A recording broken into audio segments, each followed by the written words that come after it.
दूसरा लोग कहते हैं को चलता है साहब जो दिखता है वो बिकता है, इसलिए लोग दुकानों में अब तो स्टेचू खड़ा करके कपड़े पे पहना खड़ा कर देते, लगता सही सही लड़का लड़की खड़ी हुई है। हमें ब्राह्मण की तरह दिखना भी चाहिए। अब कैसे हम दिख सकते हैं ब्राह्मण की तरह? जो सबसे सरल उपाय हो वो कर लीजिए, जो सबसे सरल आपको लगे। वैसे तो हमें जबरदस्त सिखा भी रखनी चाहिए, तिलक भी लगाना चाहिए, लेकिन जो कर सकते हो कम से कम कुछ तो शुरू कर दे। उससे भी ये होगा कि आप एक दूसरे को पहचान में परिचय में आएंगे। जैसे अगर महिलाएं मांग भरे हैं तो पता चल जाए कि ये भी विवाहित, ये भी, तो पूछ लेंगे भाई तुम्हारी ससुराल कैसी है, बच्चे कितने हैं। और मांग नहीं भरे होगी तो नहीं पूछेगी, क्यों? क्योंकि उससे तो यानी आप अगर आपका चिन्ह प्रदर्शित होगा तो आपका भाईचारा ऑटोमेटिक उससे मिल जाए। दूसरा, ये एक पहचान जो है यूनिफॉर्म भी है कहीं ना कहीं, इसलिए हर फोर्स को यूनिफॉर्म क्यों दी जाती है, चाहे वो आर्मी हो, चाहे जितने आपके सेंट्रल फोर्सेस है या और पुलिस है, क्योंकि उससे स्ट्रेंथ बढ़ती है, उसकी पहचान बढ़ती है।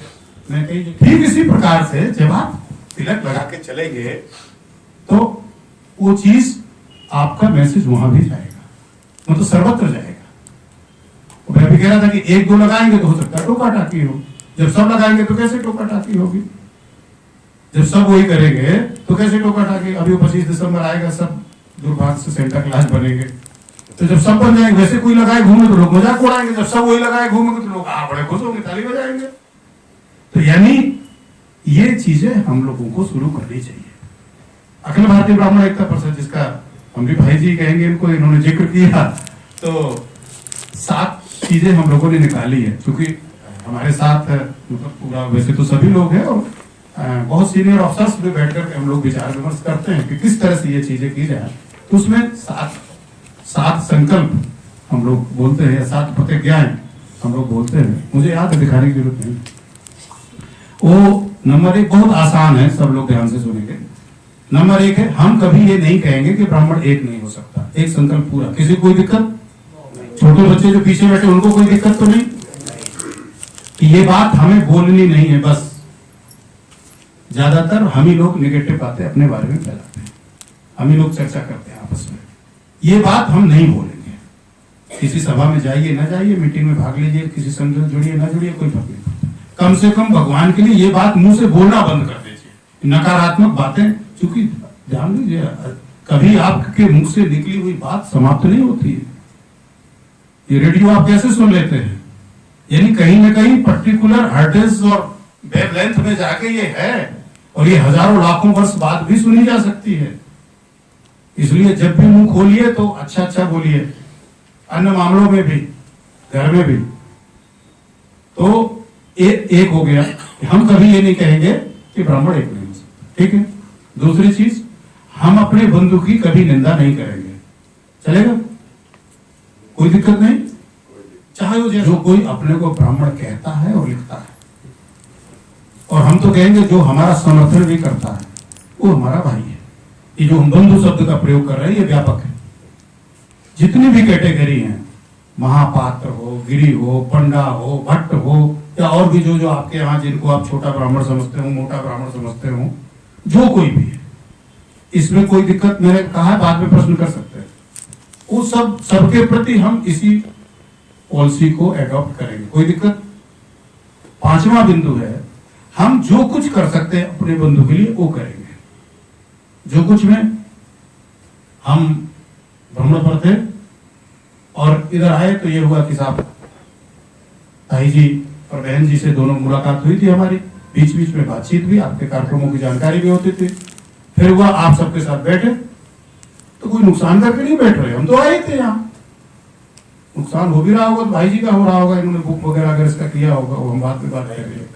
तो कहने का मतलब कि हम अपने लोगों के लिए क्या कर सकते हैं जो आप आसानी से कर सको। हम नहीं कह रहे कि आप अपनी नौकरी छोड़ो, अपना व्यवसाय छोड़ो, अपना परिवार छोड़ो, अपने सारे कर्तव्य जो आपको मिले हैं उनका पूरी निष्ठा से निर्वहन करते हुए, टुकड़ों टुकड़ों में कर लो बेटा, नहीं बहुत बड़ा हो जाए, उनको पूरी निष्ठा से निर्वहन करते हुए हम कुछ समय समाज के लिए निकालें।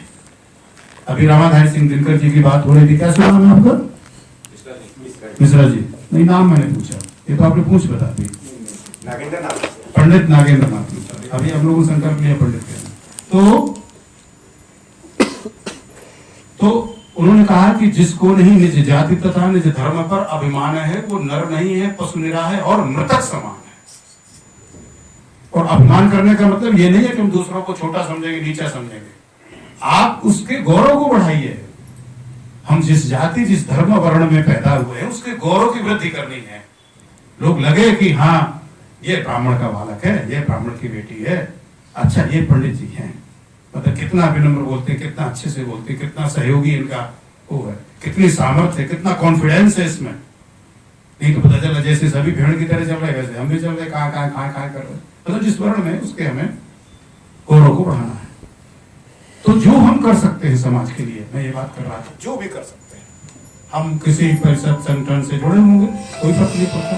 लेकिन अगर कोई और लग रहा है कि वही कार्य कर रहा है जो आप कर रहे हैं, तो हम उसमें भी सहभागी होंगे। एक बहुत बड़ा हर जगह ये बात आती है कि साहब वो इतने संगठन हैं और सब बनाए बैठे हैं। अभी भाई जी ने बताया कि 30 संगठन औरंगाबाद में हैं। कोई दिक्कत नहीं, होने दीजिए। एक आप करने की बात कहेंगे, सब संदेह की दृष्टि से आपको देखेंगे। वो 10 लोग में होंगे तो संगठन में 10 आदमी होंगे, एक अंतरराष्ट्रीय अध्यक्ष होगा, एक राष्ट्रीय होगा, वो सब उसी में होता है, कोई फर्क नहीं पड़ता। हम अगर विभिन्न नामों के लोग एक साथ बैठ सकते हैं, उपेंद्र, रमेश, सचिन, विजय, फलाटिका, तो विभिन्न नामों के संगठन के साथ भी बैठ सकते हैं, क्या दिक्कत है? उन जितने सारे संगठन है बस उनको हम अपना मान लें। एक बाप के 4 बेटे तो एक नाम थोड़ा होता है, सबके 4 अलग अलग, बट सभी मिलकर के माता पिता के गौरव वृद्धि के लिए प्रयास करते हैं, एक दूसरे का सहयोग करते हैं। तो चाहे वो 30 संगठन हो, चाहे 3000 संगठन हो, प्रयास ये करिए। बाद में अगर ऐसा लगता है तो एक तरीका निकाला जा सकता है कि साहब अगर औरंगाबाद में आप बहुत बढ़िया हैं तो यहाँ का आप देख लीजिए, आइए बैनर में मिलते हैं, आप हमारी शाखा या जो भी बड़ा संगठन है आप मुंबई में आप देख लो, आप कर लो, ऐसे किया जा सकता है। लेकिन अभी उसमें टाइम लगेगा। 6वीं बात में कह रहा था कि हम अपने विवाद यथासंभव अपने समाज के निष्पक्ष और प्रभावशाली लोगों के मध्य रख करके सुलझाने का प्रयास करें, बशर्ते कि हम और इधर उधर घूमें। बहुत से जातियां जिन्हें आप खाप पंचायत आदि बोलते हो, महापंचायत बोलते हो, वो ऐसा करती हैं और ये अच्छी बात है, हमें भी ये करना चाहिए। इस पर कई बार आया कि साहब आपने ठीक तो कह दिया, हम आपसे जुड़े हुए हैं, हम इस विचार वाले भी हैं, लेकिन जो अगले हैं वो हमसे नहीं जुड़े हैं, तो ये कैसे संभव होगा, वो क्यों मानेंगे? तो होता है, अगर ये प्रवृत्ति है तो 10 लोग जब हम जाएंगे और ये कहेंगे कि भाई इनसे गलती हो गई, माफी हम मांगते हैं, तो आप प्रभावित होंगे उससे कहेंगे भैया ठीक है, उसको तो नहीं मैं माफ कर सकता था, लेकिन आप लोग 4 लोग चले आए हो सम्मानित व्यक्ति, तो कोई बात नहीं, अब इसको ऐसे ऐसे कर लेते हैं, तो मिलता है। तो नहीं समाधान मिलेगा तो फिर कोर्ट कचहरी तो है ये लड़े। 7वां बिंदु और अंतिम बिंदु, इस बात की हम खुलकर चर्चा करेंगे, सब जगह करेंगे जहां जहां संभव होगा, कि हम एक हो रहे हैं। ये बताइए अभी तक मैंने जितनी बातें कही, ये किसी जाति धर्म और वर्ण के विरुद्ध कही क्या? तो जब आप कोई कार्य किसी भी जाति धर्म विरुद्ध वर्ण और पार्टी के विरुद्ध नहीं कर रहे हो, तो फिर इसकी खुल करके चर्चा करने में क्या दिक्कत है? हाँ, अगर हमको संगठित होकर देख के, हमारे परिवार की वृद्धि देख के, हमारी ताकत देख के, अगर किसी के पेट में दर्द हो रहा है तो वो अपना इलाज ढूंढे, फिर उसकी हमें चिंता नहीं।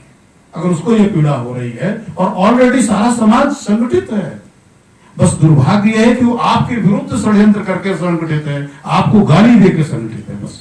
और आपको अपनी श्रेष्ठता बरकरार रखनी है, और वो कैसे रखनी है आपको बरकरार? आपको किसी के प्रति कोई राग द्वेष नहीं रखना, आपको सिर्फ अपने को मजबूत करना है। आपकी सारी समस्या का समाधान आपकी मजबूती से होगा। विभिन्न कार्यक्रमों के अलावा विभिन्न प्रकार के, चूंकि जो अभी भाई जी ने बताया कि होली मिलन करते हैं, सामूहिक विवाह करते हैं, सामूहिक विवाह में दिक्कतें आती है। देखिए सामूहिक विवाह में अभी ब्राह्मण एक ईगो लेके जी रहा है, फर्जी फालतू का। जैसे एक हम लोग अक्सर बात करते हैं ब्राह्मण बुद्धिजीवी होता है, ये कहते हैं ना लोग, कहते हैं सब लोग, यहाँ भी कहते हैं ब्राह्मण बड़ा बुद्धिमान होता है इसलिए वो एक नहीं होता है, ऐसा कहते हैं। महामूर्ख होता है, पक्का जानिए।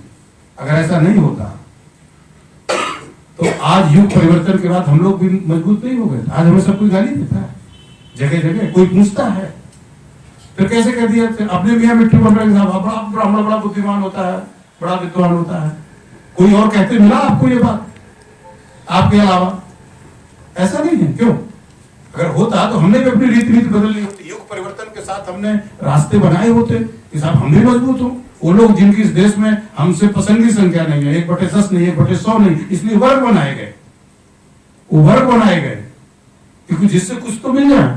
650 जातियां ओबीसी में शामिल की गई, अभी और लगातार शामिल की जा रही है। अभी आपके यहाँ मराठा को शामिल किया गया। एक और चीज करना चाहिए अभी, जब तक हम आप संगठित होते दिखते नहीं है, धीरे धीरे वैसे दिख रहे हैं, तो तब तक और वैसे भी आगे भी किसी और पचड़े में मत पड़िए। एक संकल्प रखिए, एकमात्र समाधान है। डॉक्टर स्वस्थ रहेगा तो हर मरीज का इलाज कर देगा। आप स्वस्थ, समृद्ध, सशक्त और मजबूत बनिए, संगठित होइए और थोड़े समय के लिए सारी चीजें भूल जाइए। दुनियादारी की अपनी ऊर्जा को इधर उधर बर्बाद करने के बजाय आप एक निरंतर यही सोचिए कि कैसे रास्ता निकाला जाए। फला व्यक्ति नहीं आ रहा है, उसको कैसे जोड़ा जाए। रेगुलर बैठना शुरू करिए, चाहे कम लोग आए। और एक और चीज करिए, हमने इनसे कहा भी था कि किसी भी बैठक में खर्चा 1 पैसे का मत करिए। अगर हम लोग बिना खाए पिए 1-2 घंटे नहीं बैठ सकते तो कुछ नहीं कर पाएंगे जिंदगी में, ये जान लीजिए। फिर सब खाने पीने, जब ये बंद कर देंगे तो कोई भी आपको बैठक बुलाने के लिए कहीं भी तैयार हो जाएगा। घर में 10-5 व्यक्ति मिल करके बैठेंगे। जब तक आप ये रखेंगे तो पता चला आपकी सामर्थ्य है, आपने बहुत अच्छा खिलाया, अब मेरी नहीं है तो मैं दाएं बाएं डालता रहूंगा, अपने आप में आप लोगों को भी बुलाऊंगा नहीं बैठने के लिए, क्योंकि हमारी वो सामर्थ्य नहीं है।